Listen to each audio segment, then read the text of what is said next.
Hi guys, welcome back to my channel. My name is Ruth Adewale Oluyale. If you're new here from my life as a Nigerian living in Sweden, welcome. Today I'm going to be talking about my observations about summer in Sweden. This will be like my second summer in Sweden because I came to Sweden in 2023 and by that time it was already fall or autumn, right? So the next year, which was last year, I experienced summer. It was fun. Then this year again, I've experienced summer. Thank God. So I'm going to just be giving my observations that I've had about summer in Sweden. The first things first, Sweden comes alive during summer, right? Like everywhere is lively, the weather is not gloomy, there's sunshine, so people are outside, they're sunbathing, they're like they're just enjoying life, right? So you will find out that Sweden has a happy, it's like a child giving candy. There's just that excitement in summer, right? The country comes alive. Or let me talk for Stockholm, right, where I live. Stockholm comes alive in summer. That's what you're going to see. You're going to see people outside. They're going to see many people outside. They are doing different activities, just relaxing, picnicking, doing different things. That's one thing that you're going to see in summer that you wouldn't really see in winter or in fall. You may see people, of course, people are always going to be outside, but the number of people outside and just having fun, it's just amazing in summer. The next thing you're going to say is that people are going to, of course, dress down in summer, which is expected because, come on, it is hot. Even for someone that comes from a very tropical country like Nigeria, which even summer in Sweden can be very hot. Especially, I noticed this year that the hottest periods were in July, right? So it can be so hot here in Sweden. So people definitely would dress down. You see people are dressed down and all that. And if you're someone that is new in Sweden or someone that comes from a more conservative country, you're going to be surprised or shocked. That is going to be one cultural shock for you when you come to Sweden in summer. How people are not just dressing down, but they are very open in terms of like being naked outside and all that. You would think that, oh, you would see a person in bikini, for example, maybe at the beach or in a swimming pool.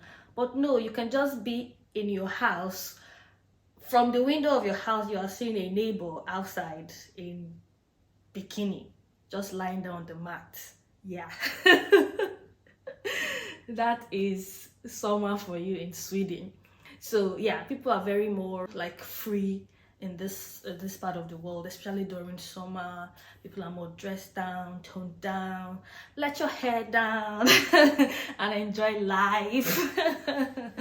So yeah, that's something that you're definitely going to notice in Sweden. People will now wear shorts, dresses instead of just jeans and shirts and hoodies. No, you see more of gowns, of skirts, shorts. Like, it's just like have fun, right? Live a little.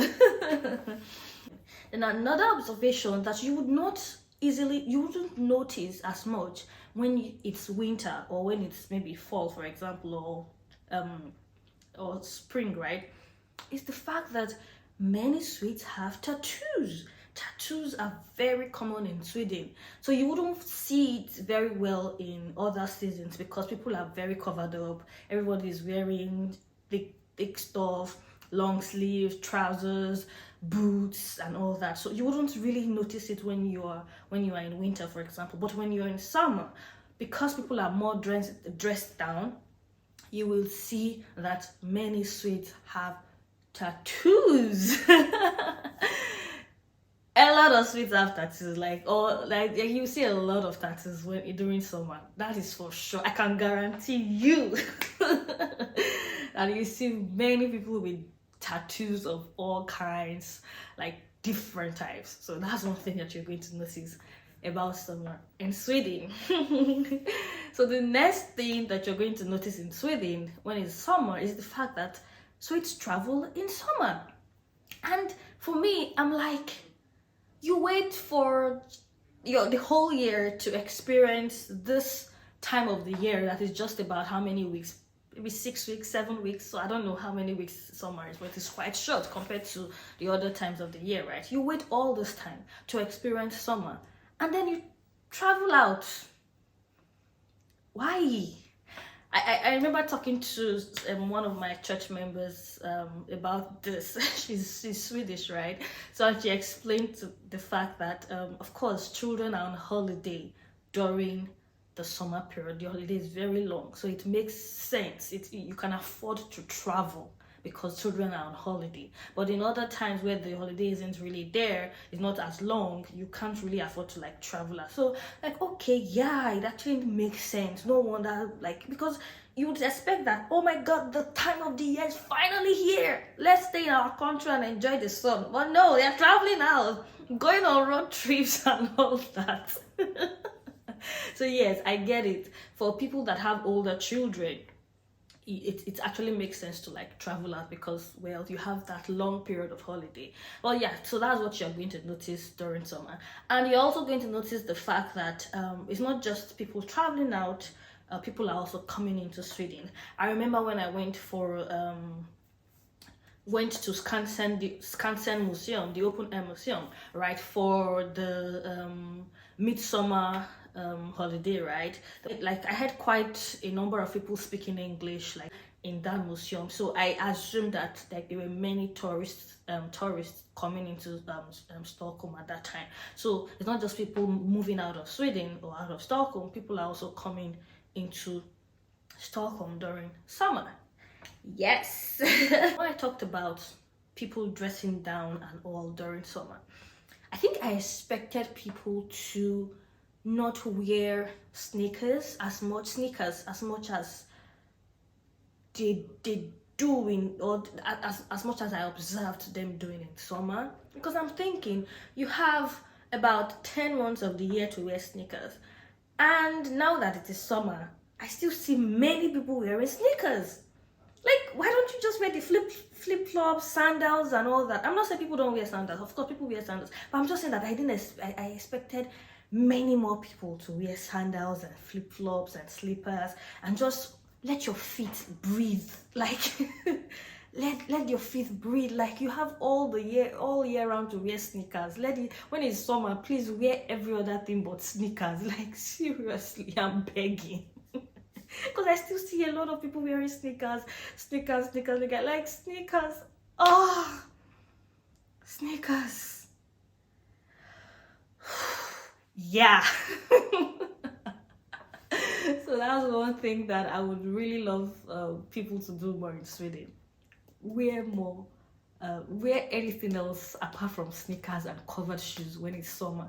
Because at the end of the day, the other parts of the year, you are forced to wear a covered shoe because of the weather. Now that it is summer, let your feet breathe. Let them breathe. So just wear something else. You don't have to wear sneakers. You don't have to cover up your legs all the time. So yeah, so that's something that I observed during summer also.